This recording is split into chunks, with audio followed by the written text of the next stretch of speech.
આજરોજ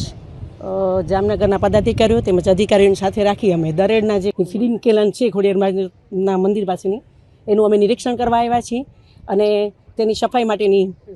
કેનાલની જે સફાઈ થાય એ જોવા માટે આવ્યા છીએ કે આવતા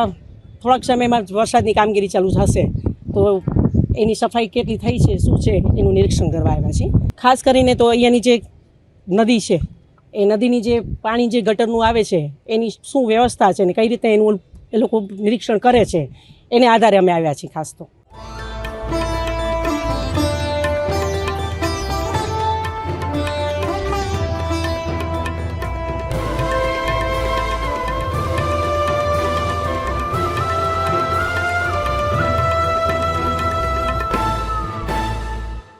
જામનગર મહાનગરપાલિકાના પદાધિકારીઓ દ્વારા પ્રી મોન્સૂનની કામગીરીને લઈને સ્થળ તપાસ કરવામાં આવી છે। દર ચોમાસામાં જે પાણી ભરાતા હોય છે તેને લઈને હાલ ચિંતા વ્યક્ત કરવામાં આવી છે। આપણી સાથે સ્ટેન્ડિંગ કમિટીના ચેરમેન જોડાયા છે ધીરેનભાઈ મોનાણી, તેમની પાસેથી જાણીએ હાલ કયા વિસ્તારમાં આપ મુલાકાત લીધી છે અને કયા પ્રકારની સમીક્ષા કરવામાં આવી છે। આજે અમે લોકો પદાધિકારીઓ અને કોર્પોરેશનના અધિકારીઓને સાથે રાખીને જામનગર શહેરના તળાવમાં જે પાણી આવે છે એની મુખ્ય જે કેનાલ જે ફીડિંગ કેનાલ ઓળખાય અને એ ખોડિયાર માતાજીના મંદિરથી શરૂ કરી અને શહેરમાં પ્રવેશે છે એની અંદર પ્રી મોન્સૂનની કામગીરી કેવી થઈ છે એનું સ્થળ તપાસ કરવા માટે આવેલા છીએ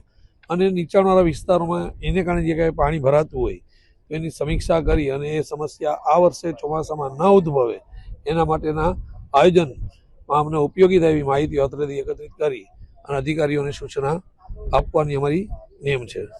દર વર્ષે ચોમાસામાં જે પાણી ભરાવાની સમસ્યા હોય છે તેને લઈને શું પ્લાન તૈયાર કરવામાં આવ્યો છે, અંદાજિત કેટલાના ખર્ચે અને કેટલી કામગીરી કરવામાં આવી રહી છે?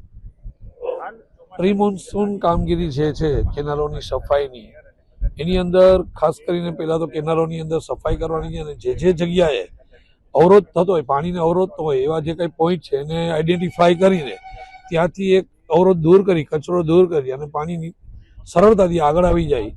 અને ક્યાંય પાણીનો ભરાવો ન થાય એ માટેનું આયોજન છે અને અમારી ટોટલ 9 કેનાલો જે છે એની અંદર લગભગ 31 લાખના ખર્ચે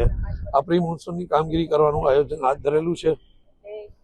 હાલ ચોમાસાને ગણતરીના દિવસો બાકી છે ત્યારે પ્રી મોન્સૂનની કામગીરીને લઈને અધિકારીઓ દ્વારા શાસકો દ્વારા તેને સ્થળ વિઝિટ કરીને કામની સમીક્ષા કરવામાં આવી છે અને વરસાદી ચોમાસા દરમિયાન કોઈ વિસ્તારોમાં પાણી ન ભરાય તે માટે શું કામગીરી કરી શકાય તેનું હાલ સ્થળ નિરીક્ષણ કરવામાં આવ્યું છે। અનિલ ગોયલ સાથે દિવેશ વેરા, ખબર ગુજરાત, જામનગર।